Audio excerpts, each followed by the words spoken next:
सो यहाँ पे हम कनेक्टिव टिश्यू का जो डिस्कशन है उसको आगे बढ़ाएंगे। कनेक्टिव टिश्यू में हम लोग ऑलमोस्ट लास्ट पार्ट में आ गए हैं। लास्ट वीडियो में मैंने बोन के बारे में बात किया था and we talked about different properties and different types वगैरह ऑफ द बोन, ठीक है, different experimental condition of the bone. Today we will finish up the bone portion and we will also finish the fluid connective tissue part. Connective tissue आज इस video में हम लोग खत्म कर देंगे, ठीक है। तो यहाँ पे देखो बहुत ज़्यादा वर्ड बाय वर्ड चीज़ों को यहाँ पे कैच करना पड़ेगा जो समझा रहा हूँ, ठीक है, because everything has a relationship with the next topic that is coming, okay. तो यहाँ पे देखो क्या बोला जा रहा है, ये जो बोन है ये क्या बोन है हम सबको पता है, this is a figure of a long bone. तो जो लॉन्ग बोन होता है, लॉन्ग बोन का नॉर्मल डिस्कशन हम लोगों ने पहले भी किया है। ये जो लेयर है इसको पेरियोस्टियम बुलाते हैं, अंदर का को एंडोस्टियम, ठीक है, पेरियोस्टियम एंडोस्टियम का बीच में मैट्रिक्स, ठीक है, दो एंडोस्टियम के बीच का जो स्पेस है सेंट्रल बोन मैरो कैविटी, वहाँ पे येलो बोन मैरो है which is adipose tissue, peripheral RBM, ठीक है ना, रेड बोन मैरो है वो ब्लड सेल्स बनाता है। ये सब का डिस्कशन हम लोगों ने किया है। अब यहाँ पे तुम लोग को क्या सीखने को मिलेगा, ये मिलेगा, देखो ये जो पेरियोस्टियम है, ये periosteum is generally made up of 2 layers, ठीक है। यहाँ पे जो हम लोग को एक सिंगल लाइन में मैंने जो पेरियोस्टियम को रिप्रेजेंट किया है वो बेसिकली एक सिंगल लाइन नहीं है, वो डबल लाइन है। मतलब इस जगह में अगर मैं एकदम इसके पैरेलली एक और ऐसे लेयर है, ये दोनों लेयर एक साथ मिल के पेरियोस्टियम है। तो ये जो 2 लेयर है उसमें से एक इनर लेयर है अंदर की तरफ, एक आउटर लेयर है बाहर की तरफ। आउटर लेयर जो है that is made up of what, dense irregular connective tissue. लेकिन जो अंदर का लेयर है इनर लेयर जो जस्ट मैंने ड्रॉ किया है, वो इनर लेयर बना हुआ है किससे, ऑस्टियोब्लास्ट सेल से। ये जो ऑस्टियोब्लास्ट सेल है ये क्या करता है, बोन में मैट्रिक्स बनाता है, ठीक है, बोन का मैट्रिक्स का फॉर्मेशन कर सकता है। ऑस्टियोब्लास्ट से ऑस्टियोसाइट बनता है, वो ऑसिल प्रोटीन, ठीक है ना, कैल्शियम सॉल्ट वगैरह सिंथेसिस करना ये सब करता है। फाइब्रोब्लास्ट सेल कोलाजन फाइबर छोड़ता है वो, ठीक है। ऑस्टियोब्लास्ट सेल में ये एबिलिटी है कि ऑस्टियोब्लास्ट सेल जो है वो क्या कर सकता है, वो मैट्रिक्स भी बना सकता है, उस मैट्रिक्स में वो ऑसिल प्रोटीन भी डाल सकता है। तो ये मतलब मैट्रिक्स रिलीज करने का काम ये वाला लेयर कर सकता है, ठीक है। सिमिलरली अगर अंदर का जो मैं लेयर है एंडोस्टियम को देखो तो एंडोस्टियम में भी 2 लेयर हो जाएगा, एक हो जाएगा ये ब्लू में और एक में ऐसे ब्लैक में कर रहा हूँ, ठीक है, एक ब्लू में है एक ब्लैक में है, सिमिलर इधर एक ब्लू में है एक ब्लैक में है, लाइक दैट, ठीक है, 2 लेयर है। तो इन दोनों लेयर में से जो आउटर लेयर है, ठीक है, आउटर लेयर का मतलब जो मैट्रिक्स के तरफ है, ठीक है, आउटर लेयर माने जो मैट्रिक्स के तरफ है, जो ब्लैक में मैंने ड्रॉ किया है वो आउटर लेयर बना हुआ है किससे, वो भी बना हुआ है एक single layer of osteoblast cell से। इसके इनर लेयर के जैसा, इसका इनर लेयर ये वाला लेयर ऑस्टियोब्लास्ट, और इसका जो मैट्रिक्स के तरफ, आउटर मैट्रिक्स के तरफ जो लेयर है, ठीक है, ब्लैक में जो मैंने ड्रॉ किया है वो ऑस्टियोब्लास्ट से बना हुआ है। जो अंदर का है it is made up of red fibrous connective tissue. Red fibrous connective tissue एक ऐसा कनेक्टिव टिश्यू है जो कंप्लीटली डेंस कोलाजन गैदरिंग से बनता है, ठीक है। Red fibrous connective tissue RFCT is connective tissue which is formed by the accumulation of collagen fibre. Collagen fibre कहीं पे बहुत ज्यादा जमा हो जाएगा तब ये रेड कलरेशन एक देता है, उसको हम लोग रेड फाइब्रस कनेक्टिव टिश्यू बोलते हैं, ठीक है। बाकी ये मैट्रिक्स तो पता है। अच्छा, अब लॉन्ग बोन जो है, लॉन्ग बोन में, ठीक है, ये ऑस्टियोब्लास्ट का क्या सिग्निफिकेंस है उसमें मैं आ रहा हूँ। लॉन्ग बोन जो होता है, लॉन्ग बोन में 3 पार्ट्स होता है लॉन्ग बोन का, ठीक है। जो टर्मिनल पार्ट है उसको हम लोग क्या बुलाते हैं, इपीफाइसिस। बोन का जो एकदम टर्मिनल पार्ट होता है, इपीफाइसिस बोन का वो हिस्सा है जो एक और बोन के साथ जॉइंट फॉर्मेशन करने में मदद करेगा। सपोज ये एक बोन, ये ऐसे करके एक बोन है, ठीक है, और यहाँ पे एक और बोन होगा ऐसा, ठीक है ना। ये दोनों बोन एक साथ जुड़ के क्या होगा, इस तरीके का हमारा बॉडी में बोन्स होता है, ऐसे एक दूसरे के साथ ऐसे जुड़ता है। तो ये इपीफाइसिस का जो रीजन है, एकदम टर्मिनल पार्ट जो है, वो टर्मिनल पार्ट को हम लोग इपीफाइसिस बोलते हैं, जो जॉइंट फॉर्मेशन में पार्टिसिपेट करता है, ठीक है। इपीफाइसिस का अगर और सिग्निफिकेंस बोला जाए, इपीफाइसिस में क्या प्रेजेंट है, रेड बोन मेरो प्रेजेंट इपीफाइसिस के अंदर। इपीफाइसिस के अंदर जो रेड बोन मेरो है वो ब्लड सेल्स का फॉर्मेशन करता है। तो ये सब सिग्निफिकेंस लिख सकते हैं, ठीक है।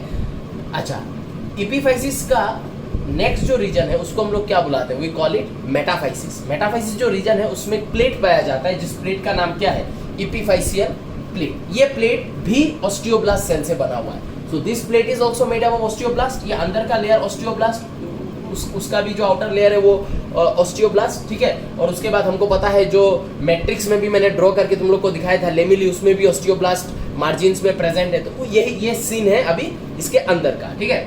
अच्छा, epiphyseal plate made up of osteoblast cell. और ये जो बीच का रीजन है जहाँ पे ये येलो बोन मेरो जहाँ पे प्रेजेंट है, बीच का रीजन, उसको हम लोग क्या बुलाते हैं, डायाफाइसिस या शेफ्ट, ठीक है।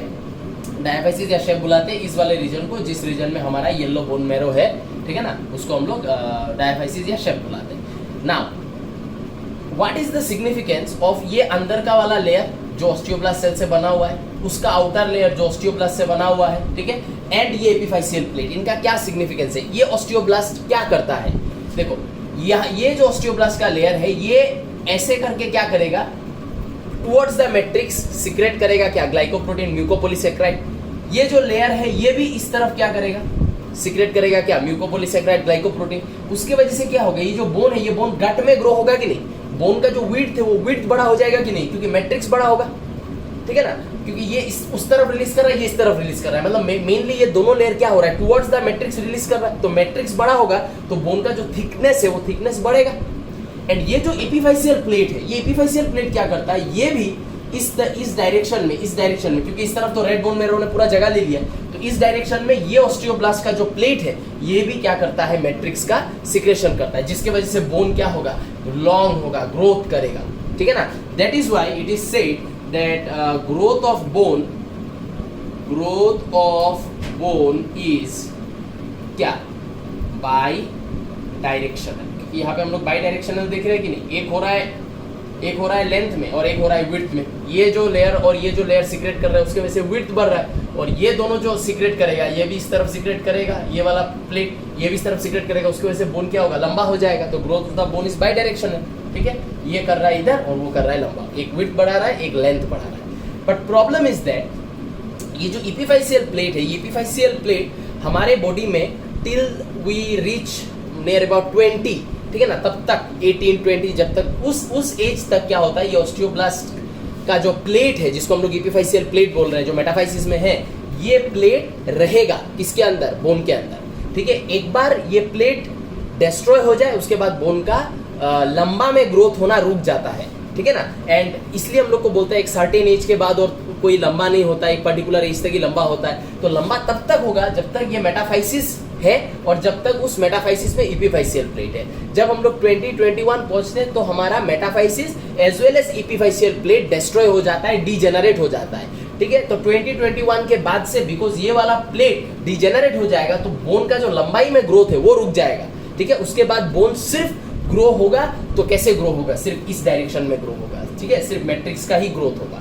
तो डेवलपिंग बोन में you can say in a developing long bone there are 3 regions present, but in a developed long bone, develop माने जब मेटाफाइसिस डिस्ट्रॉय हो जाता है, डेवलप्ड बोन में सिर्फ एपिफाइसिस एंड डायफाइसिस ही मिलेगा, क्योंकि मेटाफाइसिस डीजेनरेट हो जाएगा। लेकिन डेवलपिंग बोन जब बोन हाइट में बढ़ रहा है तब मेटाफाइसिस जो है वो प्रेजेंट रहेगा, उसके अंदर का एपिफाइसियल प्लेट फंक्शनल रहेगा और वो एपिफाइसियल प्लेट मैट्रिक्स को इस डायरेक्शन में, ये इस डायरेक्शन में छोड़ के बोन को लंबाई होने में मदद करेगा, ठीक है। तो आई होप ये वाला पोर्शन समझ में आया है। फिर भी अभी जो जो कैरेक्टर मैंने बोला है वो मैं थोड़ा सा फीचर्स के जैसा अभी थोड़ा सा मैं लिख दूंगा, ठीक है, सो दैट तुम लोगों को इजी हो। लेकिन ये पेरियोस्टियम ये सब ध्यान से याद रखना पड़ेगा, ठीक है। Bone is by, growth of bone is by directional, ये भी याद रखना पड़ेगा। अगर पूछा जाए ग्रोथ ऑफ कार्टिलेज कैसा है, तो वो यूनि डायरेक्शनल है, क्योंकि कार्टिलेज जो है उसका लेकुनी के अंदर ही होता है कॉन्ड्रोसाइट्स, और वो कॉन्ड्रोसाइट्स मदद करता है in order for the cartilage to grow. तो वो तो एक ही पॉइंट से निकल के आ रहा है, लेकुनी से ही निकल के आ रहा है। सो अंडर दैट सर्कमस्टेंसेस उसमें जो ग्रोथ है वो यूनि डायरेक्शनल है, कार्टिलेज का ग्रोथ। लेकिन बोन का growth is by directional with proof, with relatable proof. मैंने तुम लोग को ये समझाने का कोशिश किया है, ठीक है। Now we will move to the next topic, जहाँ पे थोड़ा सा ये डायफाइसिस एपिफाइसिस का कुछ सैलिएंट फीचर्स पॉइंट्स में लिख देता हूँ, ठीक है। तो ये जो 3 रीजन है, इन तीनों रीजन का थोड़ा सा कैरेक्टर यहाँ पे मैंने लिख दिया है, ठीक है। जो जो इंपॉर्टेंट है और वो जो अभी थोड़ा देर पहले डिस्कस किया वही है, ठीक है। एपिफाइसिस जो है, this region contains what, RBM, ठीक है। रेड बोन मेरो है इस रीजन में, पेरिफेरल बोन मेरो कैविटीज के अंदर, उसके अंदर रेड बोन मेरो है, which helps in haematopoiesis. Haematopoiesis माने collective process of formation of all the blood cells, ठीक है ना। जैसे कि हमको पता है आरबीएम जो है वो आरबीसी भी बनाता है, डब्ल्यूबीसी, प्लेटलेट भी। So these 3 are blood cells. तो तीनों ब्लड सेल्स का फॉर्मेशन का जो प्रोसेस है उसको हम लोग हेमाटोपोइसिस बुलाते हैं, ठीक है। एपिफाइसिस फॉर्म्स जॉइंट, ठीक है, अभी समझाया था जॉइंट ये फॉर्म करता है। हेंस पेरिओस्टियम इज एब्सेंट और रिड्यूस्ड। यहाँ पे पेरिओस्टियम जो है उसका मेन काम क्या है, मेन काम है वो एक प्रोटेक्टिव कवरिंग है, ठीक है। वो एक आउटर कवरिंग है बोन का, जो बोन को पकड़ लो मैकेनिकल इंजुरी वगैरह फटक से नहीं होने देगा, ठीक है। तो जस्ट एक आउटर कवरिंग है। लेकिन ये जो जगह है, इस जगह पे आउटर कवरिंग का तो कोई ज़रूरत नहीं है। क्यों? क्योंकि ये वाला जगह जो है ये किसी और बोन के साथ क्या करने वाला है, जॉइंट फॉर्मेशन करने वाला है। ठीक है, कोई और बोन इधर आएगा और इन दोनों बोन के बीच में एक जॉइंट फॉर्मेशन होगा। ठीक है, ये एक बोन, ये एक बोन, ठीक है, जॉइंट फॉर्मेशन होगा। अब इन दोनों का जो पेरियोस्टियम अगर यहाँ पे एक्सपोज होगा तो जब उन बोन्स के बीच में मूवमेंट होगा तो एक बोन दूसरे बोन को क्या कर सकता है, डैमेज करने का चांस है ड्यू टू फ्रिक्शन। तो जब जहाँ पे दो बोन एक दूसरे के साथ जॉइंट फॉर्म कर रहा होगा वहाँ पे बोन दूसरे बोन के साथ पेरियोस्टियम को एक्सपोज करके नहीं मिल सकता है। ठीक है, क्योंकि पेरियोस्टियम में अगर फ्रिक्शन से डैमेज होने का चांसेस बहुत ज़्यादा होता है। इसलिए जॉइंट्स में हमेशा बोन्स जो है उन्होंने एक एडेप्टेशन लिया है, क्या कि इन्होंने अपने ऊपर एक स्लीपरी या फिर एक सॉफ्ट पैड जैसा एक कवरिंग लगाने का कोशिश किया है। तो दो लॉन्ग बोन के बीच में जहाँ पे जॉइंट फॉर्म होगा, हमको पता है वो रीजन एपिफाइसिस है। एंड एपिफाइसिस में ये जो ब्लैक में मैंने ड्रॉ किया है इसको हम लोग क्या बुलाते हैं, इसको हम लोग बुलाते हैं आर्टिकुलर कार्टिलेज। ठीक है, क्योंकि जॉइंट को आर्टिकुलेशन भी बुलाते हैं। द टू बोन ठीक है, दो बोन के बीच में जो जॉइंट फॉर्मेशन है उस जॉइंट फॉर्मेशन को हम लोग आर्टिकुलेशन भी बुलाते हैं। तो ये जो कार्टिलेज है ऐसा जगह पे है जहाँ दो बोन आर्टिकुलेट करने वाला है, इसलिए इस कार्टिलेज को हम लोग क्या बुलाते हैं, आर्टिकुलर कार्टिलेज। ठीक है, आई होप ये समझ में आया है। वही लिखा हुआ है, रादर ए हाइलिन कार्टिलेज हम लोगों ने पढ़ा है, called articular cartilage is present. ठीक है, तो पेरियोस्टियम वहाँ पे अगर आर्टिकुलर कार्टिलेज ऊपर है ही तो अंदर में पेरियोस्टियम का तो कोई ज़रूरत नहीं है, इसलिए पेरियोस्टियम इधर एब्सेंट ही हो जाता है या फिर रिड्यूस हो जाता है, क्योंकि उसका यहाँ पे और कोई ज़रूरत नहीं है, यहाँ पे और वो प्रोटेक्शन नहीं दे रहा है, उसके ऊपर एक और कवरिंग है। ठीक है, तो एपिफाइसिस का ये है इंपॉर्टेंट पॉइंट्स। मेटाफाइसिस वही लिखा है, this region is present in the developing bone.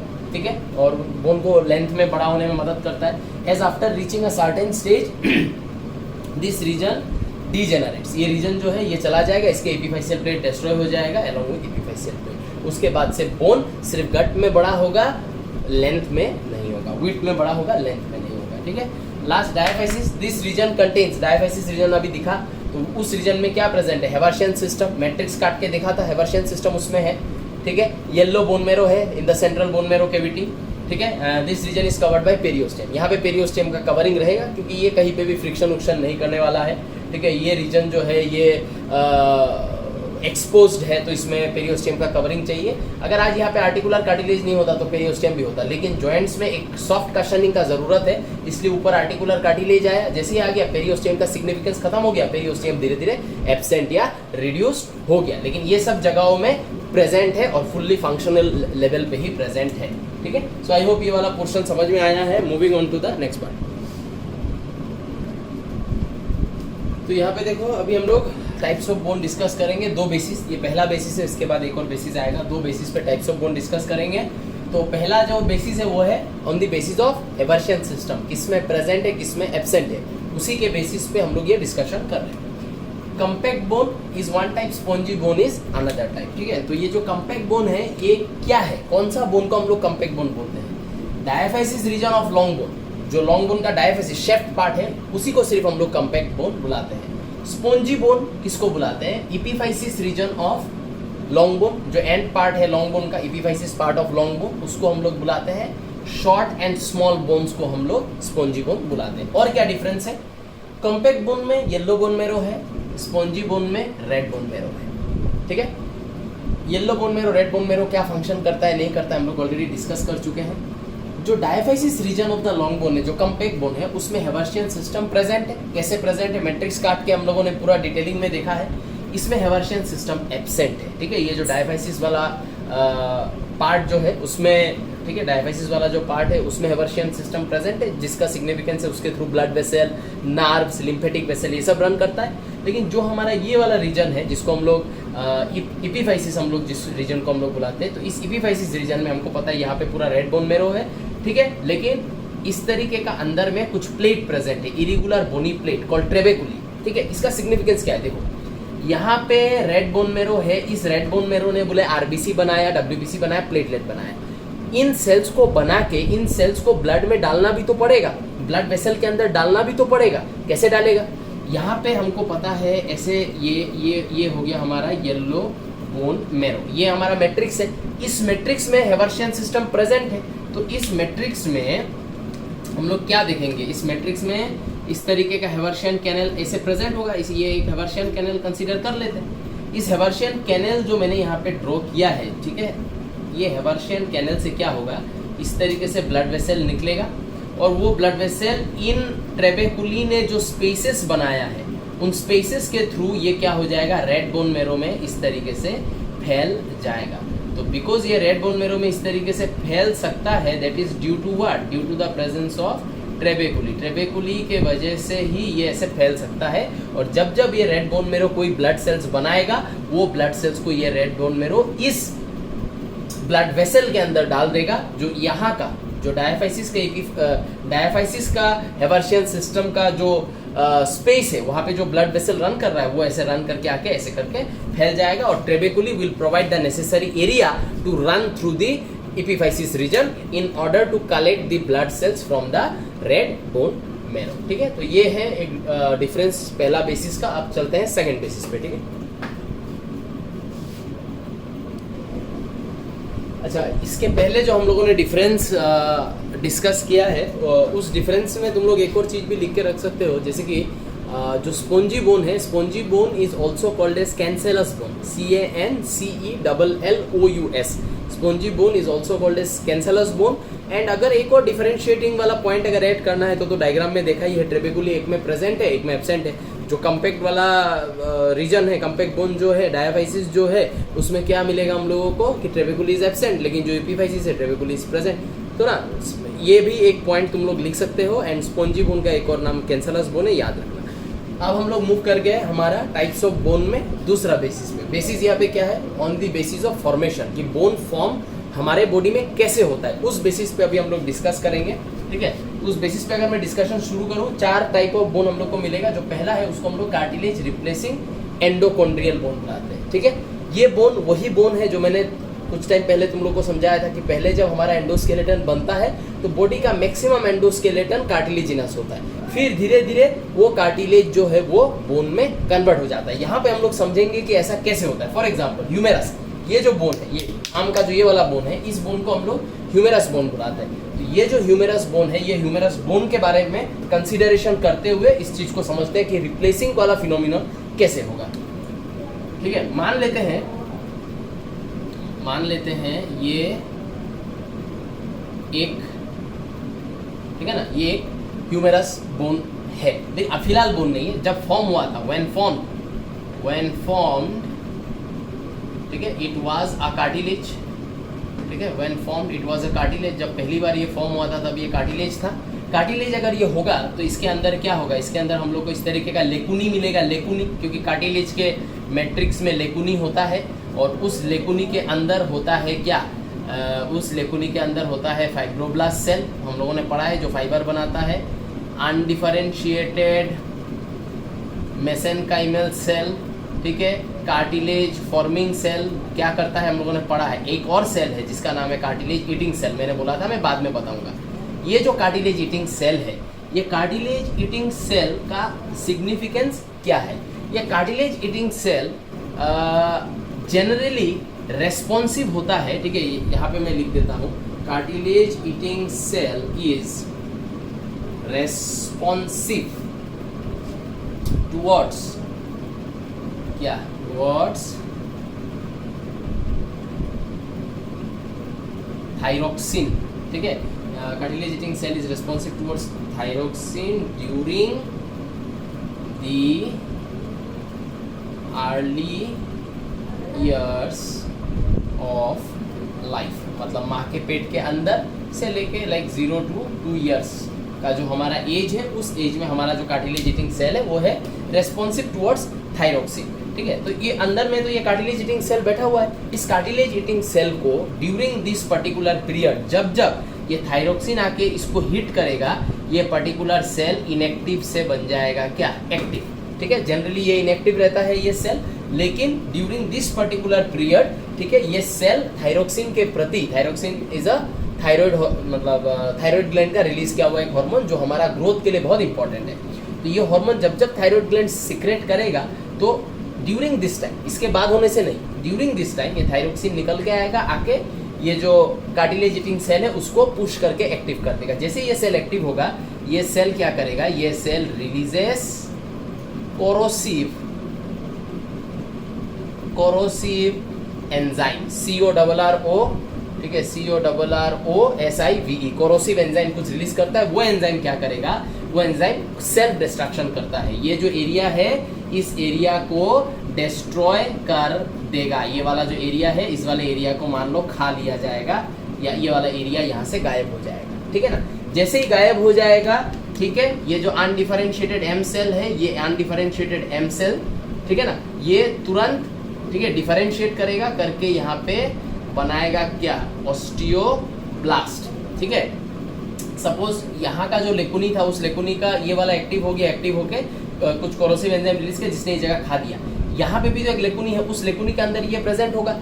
ये जो है ये क्या करेगा, तुरंत अपने आप को डिफरेंशिएट करके ऑस्टियोब्लास्ट बनाएगा, बिकॉज इसको भी पता है कि मैं इनिशियली कार्टिलेज बन के फॉर्म हुआ हूँ, लेकिन आगे जाके मुझे बोन बनना है, क्योंकि ये बोन को स्ट्रेंथ देना पड़ेगा, ठीक है। तो इसको कार्टिलेज लेवल पे नहीं रख सकते। ये ऑस्टियोब्लास्ट तुरंत यहाँ पे आएगा, आके मैट्रिक्स सीक्रेट करेगा, डिफरेंशिएट करेगा, करके ये वाला जो जगह है इस वाला जगह को किस में कन्वर्ट कर लेगा, बोनी में कन्वर्ट कर लेगा। सिमिलर अब ये वाला जगह जो है थायरोक्सिन, इस वाले लेकुनी का ये वाला सेल को एक्टिव करेगा, कोरोसिव एंजाइम रिलीज करेगा, ये वाला जगह यहाँ से गायब हो जाएगा, ऐसे ये वाला जगह यहाँ से गायब होगी, ठीक है। तो फिर कोई अनडिफरेंशिएटेड एम सेल जो है वो अपने आप को ऑस्टियोब्लास्ट बना के यहाँ पे भेजेगा, वो ऑस्टियोब्लास्ट ये वाला जगह को भी बोन में कन्वर्ट कर देगा, ठीक है, बोन में कन्वर्ट कर देगा। तो इस तरीके से धीरे धीरे ये जो हमारा कार्टिलेज था इनिशियली, वो धीरे धीरे बोन में कन्वर्ट हो जाएगा पूरा का पूरा। तो क्या हो रहा है इसमें, पहले ये कार्टिलेज है, लेकिन धीरे धीरे ये क्या हो रहा है, portion by portion, part by part ये बोन में कन्वर्ट हो रहा है, ठीक है ना। इसलिए इसको क्या बोला गया है, cartilage bone, replacing bone, endochondral bone, chondro माने कार्टिलेज, ठीक है। तो ये नाम है, ठीक है, ये सिग्निफिकेंस है, ये है मैकेनिज्म कि कैसे एक कार्टिलेज बोन में कन्वर्ट होता है, ठीक है। तो आई होप ये एग्जांपल्स याद रखना, और ये बस तो जब तुम लोग को समझ में आए कि रिप्लेस कैसे होता है, इसलिए ये मैंने यहाँ पे समझाया, ठीक है। Moving on to the other types. तो यहाँ पे हम लोग और दो टाइप के बारे में डिस्कस कर रहे हैं। नेक्स्ट जो है उसको हम लोग क्या बुला रहे हैं, मेम्ब्रेन और इन्वेस्टिंग और डार्मल बोन। डेफिनेशन देखो क्या लिखा है, the bones are form by the ossification of dermis. देखो डार्मिस का बात जब आया है, थोड़ा सा पीछे चलते हैं, एपिडर्मिस। एपिडर्मिस के नीचे एक लेयर है जो हो जाएगा क्या, डार्मिस, और डार्मिस को हम लोग थोड़ा सा थिकर लेयर टाइप बना देते हैं, ऐसे ये लेयर हो गया डार्मिस, ये हो गया डार्मिस, ये ऊपर का एपिडर्मिस। अच्छा, डार्मिस जो है, डार्मिस के नीचे अभी हम लोग को यहाँ पे मिलेगा एक layer of basement membrane. Basement membrane के बाद कनेक्टिव टिश्यू, ठीक है। कनेक्टिव टिश्यू के नीचे हो सकता है मसल, ठीक है, एंड मसल के नीचे यहाँ पे आएगा एक बोन या फिर कार्टिलेज, ठीक है ना, बोन या फिर कार्टिलेज।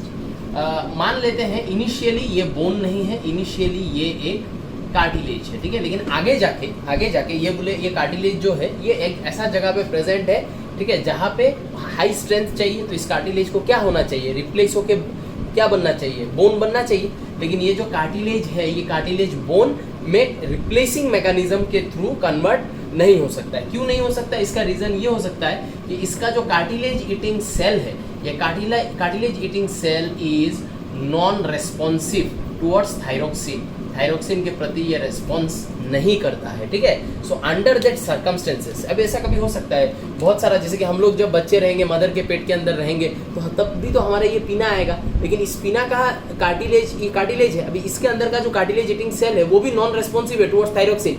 दस ये कन्वर्ट नहीं होता है इनटू व्हाट, दस ये कन्वर्ट नहीं होता है इनटू अ बोन। ये कार्टिलेज है, कार्टिलेज ही रह जाता है। उसी तरीके से बॉडी का कोई एक ऐसा जगह, जैसे कि स्काल बोन, हमारा जो स्काल का बोन है, इसके अंदर में क्या प्रेजेंट है, ब्रेन प्रेजेंट है।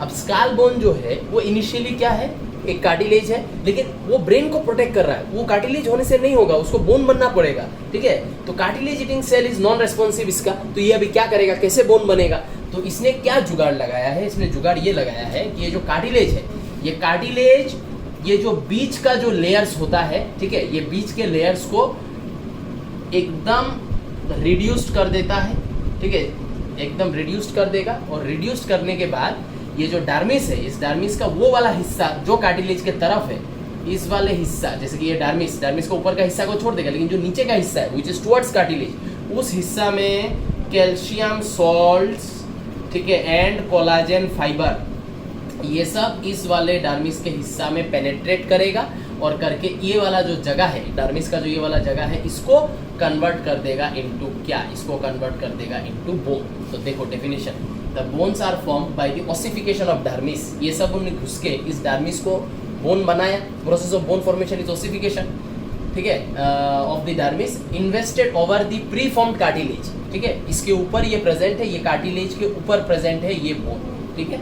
Example scale bone, clavicle. Scale bone तो हमारा मुंडी का बोन, क्लेविकल माने ये यहाँ पे जो ब्यूटी बोन जिसको बोलते हैं, ठीक है ना, लड़कों में चिकना हड्डी और लड़कियों में ब्यूटी बोन, तो ये दैट इज क्लेविकल, ठीक है। तो ये सब क्लेविकल, स्काल बोन, ये सब क्या लगता है, ऐसा लगता है कि नहीं एकदम स्किन के नीचे ही बोन है, ठीक है ना, एकदम स्किन के ठीक नीचे बोन है, बिकॉज ये देखो ये स्किन और स्किन के ठीक नीचे क्या प्रेजेंट है, बोन प्रेजेंट है, ठीक है। सो आई होप ये वाला पोर्शन समझ में आया है। Membrane, sesamoid bone. Sesamoid bone में हम लोग क्या देखेंगे, सेसामोइड बोन में हम लोग देखेंगे ऑसिफिकेशन ऑफ टेंडन्स। यहाँ पे क्या हो जाएगा, टेंडन के बारे में हम लोगों ने पढ़ा है। टेंडन क्या करता है हम लोगों ने पढ़ा है, joint skeletal muscle to bone. तो टेंडन के अंदर से calcium salt and collagen fibre घुस जाएगा टेंडन के अंदर, टेंडन को बोन बना देगा। उस तरीके के बोन को हम लोग सेसामोइड बोन बुलाते हैं। बॉडी में दो तरीके का ऐसा बोन है, patella, pisiform. Patella is knee cap, हमारा नी में जो एक कैप के जैसा है, ठीक है, वो एक टेंडन था, उसके अंदर कैल्शियम घुस गया, घुस के उसको बोन बना दिया, ठीक है। I hope you understand knee cap, ठीक है ना, patella, knee cap. Pisiform is a bone which is present in our wrist. Wrist का एक बोन है पिसिफॉर्म, ठीक है। सो ये है दो टाइप, ठीक है। इसका और इसका फॉर्मेशन मैकेनिज्म सेम है। इसमें डार्मिस के अंदर ओसिफिकेशन हो रहा है, इसमें टेंडन के अंदर ओसिफिकेशन हो रहा है, यही डिफरेंस है, ठीक है। Make notes. तो यहाँ पे देखो द लास्ट बोन के बारे में डिस्कशन किया है।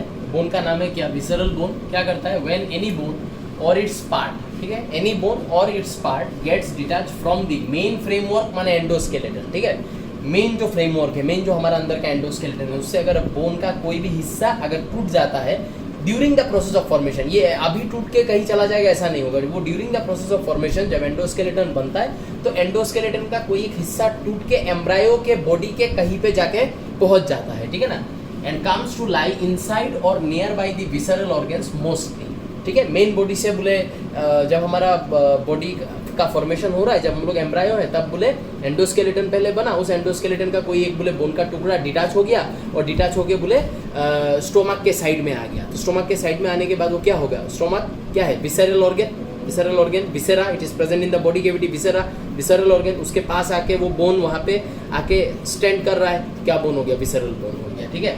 तो os penis of rat and carnivores, carnivores और रैट, उनका जब पेनिस का फॉर्मेशन होता है बॉडी में, ठीक है, एकदम इनिशियली जब वो लोग एम्ब्रायो रहते हैं, तो बॉडी का एक एंडोस्केलेटन का हिस्सा टूट के आके पेनिस के अंदर घुस जाता है, जिसके वजह से पेनिस जो है वो बहुत ज़्यादा एक्सट्रीमली हार्ड टाइप का होता है, ठीक है, क्योंकि उसके अंदर एक बोन प्रेजेंट है। वो बोन एंडोस्केलेटन से टूट के आके पेनिस के अंदर घुस गया during the formation of penis, ठीक है ना, एम्ब्रायो जब था, ठीक है। तो वो है ऑस्पेनिस। ऑस्पेनिस क्या है, ये एक बोन है, ठीक है, जो रैट एंड कार्निवोर्स के पेनिस के अंदर पाया जाता है। This is a visceral bone.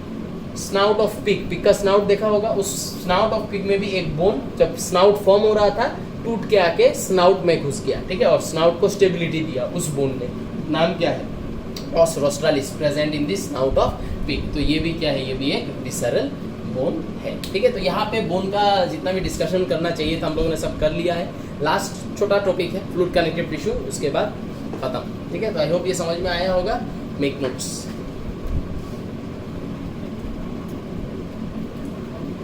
यहाँ पे अभी हम लोग last portion of connective tissue में पहुँच चुके हैं, which is fluid connective tissue. And fluid connective tissue में पहले कुछ कैरेक्टर लिखा है, जैसे कि made up of fibre free fluid matrix, ठीक है। मैट्रिक्स पूरा फ्लूइड है और मैट्रिक्स में फाइबर नहीं है, इसलिए फ्लूइड है, ठीक है। एंड स्पेशलाइज लिविंग सेल माने blood cell, RBC, WBC, platelet के बारे में बात चल रहा है। That can neither divide, RBC bone marrow जब आरबीसी बना के ब्लड में छोड़ देगा, वो आरबीसी डिवाइड करके और दो आरबीसी नहीं बना सकता है, ठीक है। उनमें सेल डिवीजन करने का एबिलिटी नहीं है। नॉर सीक्रेट मैट्रिक्स, ना ही ये आरबीसी, डब्ल्यूबीसी, प्लेटलेट में वो एबिलिटी है कि वो ग्लाइकोप्रोटीन, म्यूकोपॉलीसैकेराइड, जो भी मैट्रिक्स का जनरल कंपाउंड है उनका फॉर्मेशन करें, ठीक है। तो यही लिखा हुआ है यहाँ पे। एग्जाम्पल फ्लूइड कनेक्टिव टिश्यू का कौन है, ब्लड एंड लिम्फ, ठीक है। क्या करता है blood and lymph, regularly circulates in the body and helps in transportation of nutritive elements, ठीक है, न्यूट्रिशन को बॉडी के कोने कोने तक पहुंचाना। गैसेस को कोने कोने तक पहुंचाना, कोने कोने से एक्सक्रीटरी प्रोडक्ट्स को उठाना, हार्मोन्स को एक जगह से दूसरा जगह ट्रांसपोर्ट करना, ये सब है इसका काम। ब्लड या लिम्ब को हम लोग सॉफ्टेस्ट कनेक्टिव टिश्यू या सॉफ्टेस्ट टिश्यू भी बुला सकते हैं, ठीक है। In comparison to all the tissues ये सबसे softest tissue in the body है, ठीक है। अच्छा, आरबीसी के बारे में यहाँ पे थोड़ा सा डिस्कशन कर रहे हैं। RBC is also called as erythrocytes, are oval shape, oval सबको पता है, न्यूक्लिएटेड, अंदर न्यूक्लियस है, एंड बाइकन्वेक्स, बाइकन्वेक्स माने ऐसा, बाइकन्वेक्स ऑफ मोस्ट वर्टिब्रेट, ज़्यादातर वर्टिब्रेट्स का आरबीसी का शेप साइज कैरेक्टर ऐसा है। लेकिन आरबीसी ऑफ मैमल्स, मैमल्स का आरबीसी थोड़ा अलग है, सर्कुलर है, बाइकनकेव है, ठीक है। बाइकन्वेक्स ऐसा था, बाइकनकेव ऐसा है, ऐसा है, ठीक है। नॉन न्यूक्लिएटेड, न्यूक्लियस नहीं है। न्यूक्लियस क्यों नहीं है? बिकॉज मैमल्स सबसे हायर एनिमल है एनिमल किंगडम का, और मैमल्स में ज़रूरत है किस चीज़ का? ज़्यादा गैसेस ट्रांसपोर्टेशन का। गैसेस ट्रांसपोर्टेशन कौन करता है? आरबीसी करता है। आरबीसी का कौन करता है? हीमोग्लोबिन करता है। क्यों ये नॉन न्यूक्लिएटेड हुआ? क्यों इसने अपना न्यूक्लियस को उड़ा दिया, अपने अंदर नहीं रखा? इन ऑर्डर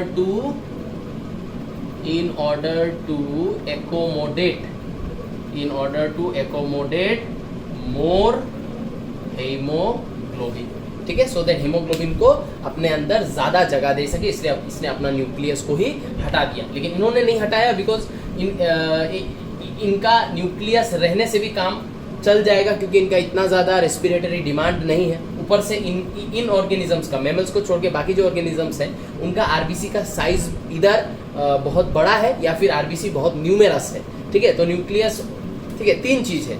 आरबीसी बड़ा साइज का होता है, ठीक है, तो उसके अंदर न्यूक्लियस रहते हुए भी हीमोग्लोबिन को जगह मिल जाएगा, ठीक है। मैमल्स का आरबीसी छोटा छोटा साइज का होता है, ठीक है। एक ही एग्जांपल देता हूँ, जैसे कि फ्रॉग का जो आरबीसी है वो है, फ्रॉग का आरबीसी है 35 म्यूएम माइक्रोमीटर, ठीक है, फ्रॉग का जो आरबीसी है, जबकि ह्यूमन का जो आरबीसी है वो है 7.5 माइक्रोमीटर म्यूएम, ठीक है। तो देखो कितना डिफरेंस है फ्रॉग का आरबीसी और हमारे आरबीसी में। तो जितना बड़ा आरबीसी होगा तो वो न्यूक्लियस रख के भी हीमोग्लोबिन को जगह दे देगा। हमारा आरबीसी छोटा है, प्लस हमारा रेस्पिरेटरी डिमांड ज़्यादा है।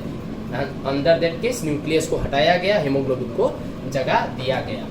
मैमल्स में भी एक्सेप्शन है। कैमल एंड लामा जो है उनका ये दो कैरेक्टर सेम रहेगा। कैमल और लामा का बाइकनकेव, नॉन न्यूक्लिएटेड सेम, लेकिन सर्कुलर नहीं होगा, शेप होगा ओवल, ठीक है, शेप होगा ओवल। बाकी ये दो कैरेक्टर जो है वो इनमें भी होगा, मतलब कैमल एंड लामा का होगा ओवल, बाइकनकेव, नॉन न्यूक्लिएटेड। इनको छोड़ के बाकी सब मैमल्स का सर्कुलर, बाइकनकेव, नॉन न्यूक्लिएटेड, ठीक है। तो आई होप ये वाला पोर्शन समझ में आया है तुम लोगों को। तो यहाँ देखो थोड़ा सा, बिकॉज यहाँ पे हम लोग ब्लड या ब्लड सेल के बारे में बहुत ज़्यादा डिस्कशन नहीं करेंगे, क्योंकि ह्यूमन फिजियोलॉजी में ब्लड एंड सर्कुलेशन बोल के एक चैप्टर है, वहाँ पे मतलब वहाँ पे बहुत डिटेलिंग में ब्लड या ब्लड सेल्स के बारे में डिस्कशन होगा। तो यहाँ पे बस बिकॉज फ्लूइड कनेक्टिव टिश्यू के अंदर से कभी क्वेश्चन आ सकता है, एकदम जनरल इंट्रोडक्टरी क्वेश्चन, इसलिए मैंने ये सब चीज़ दे दिया। ल्यूकोसाइट और WBC आर राउंडेड और इरेगुलर इन शेप, समझ में आया होगा। They can change their shape like amoeba, they have the ability of manipulating their shape. This enables them to squeeze themselves out of blood capillaries into the tissue.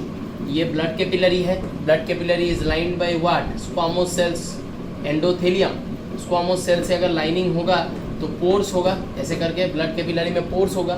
तो ये जो WBC है इसमें ability है, ये अपने आप को क्या कर सकता है, इस pore के थ्रू squeeze करके बाहर निकाल सकता है। ये जो एबिलिटी है WBC का कि वो अपना शेप को चेंज कर सकता है और छोटा से छोटा पोर के थ्रू भी अपने आप को स्क्वीज करके बाहर निकाल सकता है। इस एबिलिटी को हम लोग क्या बुलाते हैं? इस एबिलिटी को हम लोग बुलाते हैं डायापेडेसिस, DIAPEDSIS, डायापेडेसिस, ठीक है। अच्छा, नेक्स्ट डिस्कशन है हमारा इसका प्लेटलेट थ्रोम्बोसाइट्स, एक और सेल जो ब्लड में पाया जाता है, ये भी नॉन न्यूक्लिएटेड है। कभी choose the odd one out दे सकता है, उसमें क्या होगा, एक दे देगा RBC, एक दे देगा